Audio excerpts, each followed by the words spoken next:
Kyle Russell sendiri kemarin tampil sangat istimewa, tampil sangat gacor meskipun kesempatannya atau waktunya untuk menjalani latihan bersama Jakarta Bayangkara Presisi itu memang tidak banyak.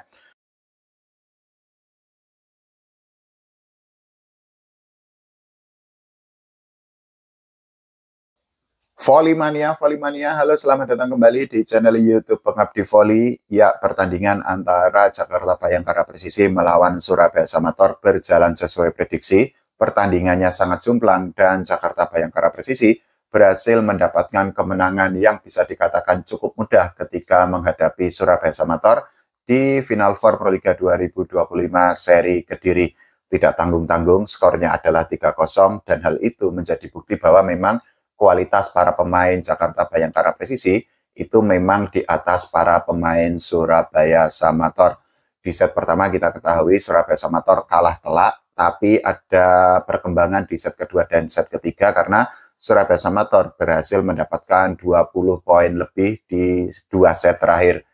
Kalau kita melihat pertandingan kemarin, kita bisa menyimpulkan bahwa keputusan dari manajemen Jakarta Bayangkara Presisi untuk mendatangkan dua pemain asing baru, yaitu Kyle Russell dan juga Leva Martinez, ini sangat tepat. Karena apa?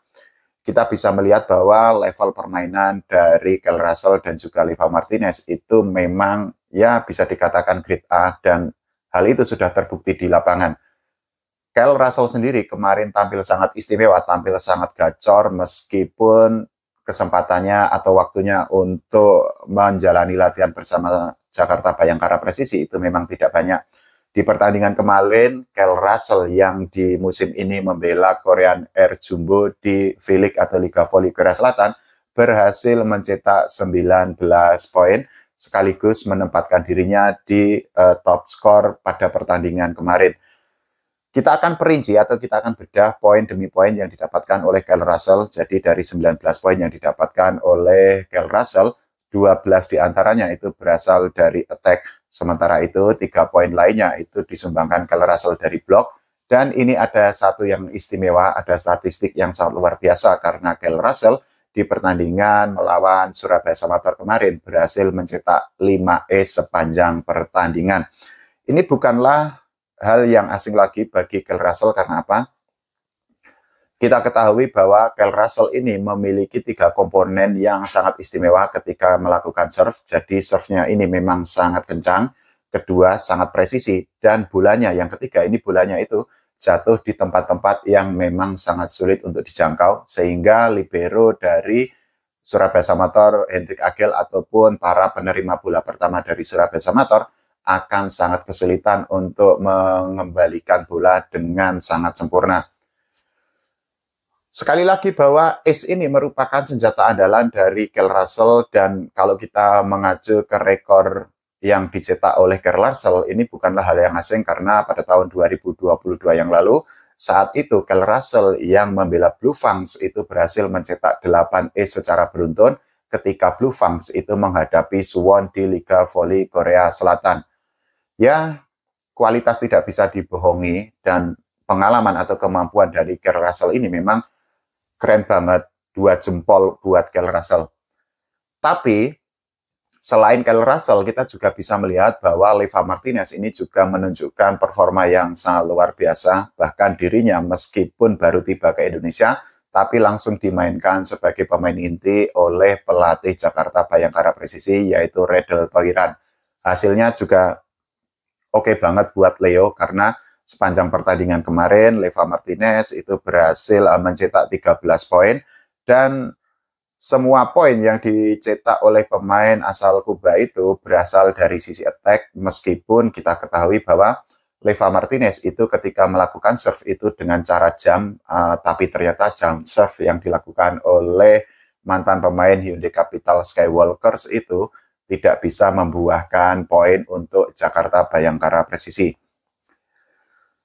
Selain faktor pemain asing, yakni Kyle Russell dan juga Leva Martinez, ini juga menurut saya pribadi ada hal yang sangat menarik karena Alvin Daniel yang berposisi sebagai setter utama ini menunjukkan kelasnya bahwa dirinya itu tampil sangat matang ketika memberikan umpan-umpan atau meladeni Kel Russell, dan juga Liva Martinez, serta para hitter dari Jakarta Bhayangkara Presisi.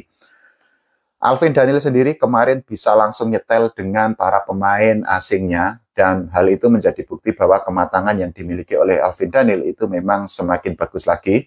Padahal kita ketahui di Jakarta Bhayangkara Presisi itu ada Nizar Zulfikar yang akhirnya bergabung ke Jakarta Bhayangkara Presisi setelah di musim kemarin atau di musim ini di 2025 ini dirinya itu sempat membela Diamond Food Visi di Liga Voli Thailand.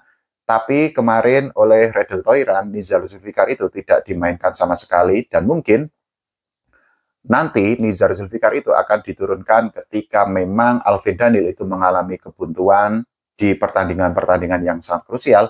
Salah satunya adalah mungkin saja ketika Jakarta Bhayangkara Presisi itu menghadapi Jakarta Lavani, karena kita ketahui bahwa Jakarta Lavani dan Jakarta Bhayangkara Presisi ini sudah diramalkan atau sudah diprediksi akan bertemu di final Proliga 2025 ini untuk memperebutkan gelar juara Proliga. Keren banget lah ya pokoknya Jakarta Bhayangkara Presisi ini, sekaligus semakin menegaskan bahwa mereka itu memang menjadi kandidat yang sangat kuat untuk menjadi juara Proliga 2025 ini. Tapi kita juga harus memberikan apresiasi kepada para pemain dari Surabaya Samator, meskipun memang secara kualitas mereka memang kalah dibandingkan Jakarta Bhayangkara Presisi, tapi para pemain Surabaya Samator ini menunjukkan mental yang sangat baik, seperti yang tadi saya bilang bahwa di set pertama mereka itu kalah dengan skor telak, tapi di set kedua dan set ketiga mereka berhasil improve, mereka berhasil menunjukkan permainan yang jauh lebih baik lagi. Salah satunya tentu saja adalah Rama Faza Fauzan yang menjadi opposite hitter utama dari Surabaya Samator. Di pertandingan kemarin, Rama Faza Fauzan kembali membuktikan bahwa peran sebagai opposite hitter utama dijawab dengan sangat baik, dan Rama Faza Fauzan berhasil memberikan 14 poin untuk Surabaya Samator. Selain itu, juga kita harus memberikan apresiasi kepada Hayun Muhammad yang di pertandingan kemarin itu juga mencetak double digit karena dirinya itu memberikan 10 poin untuk Surabaya Samator. Kita juga bisa melihat bahwa dari sisi statistik memang Jakarta Bhayangkara Presisi dengan Surabaya Samator itu sangat jomplang kemarin. Salah satunya adalah dari sisi attack. Jadi Jakarta Bhayangkara Presisi berhasil mendapatkan 40 poin dari attack, sedangkan Surabaya Samator itu hanya bisa mendapatkan 30 poin dari attack.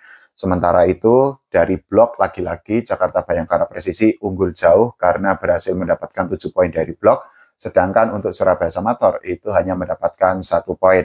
Dari sisi serve, lagi-lagi Jakarta Bhayangkara Presisi ini unggul jauh karena mereka berhasil mendapatkan 8 poin dari serve, sedangkan Surabaya Samator itu hanya mencetak atau memperoleh 4 poin saja. Dan kita bisa melihat bahwa para pemain Jakarta Bhayangkara Presisi ini melakukan error yang sangat sedikit karena mereka hanya melakukan 19 error, sedangkan para pemain dari Surabaya Samator di sepanjang pertandingan kemarin itu melakukan 20 error.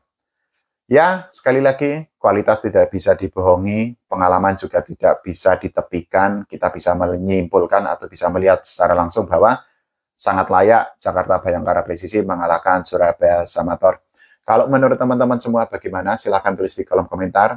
Kita doakan agar Proliga berjalan lancar. Jangan lupa doakan Timnas Voli Indonesia agar berprestasi tidak hanya juara SEA Games, tapi juga berbicara banyak di level Asia dan dunia. Oke, terima kasih. Sampai jumpa.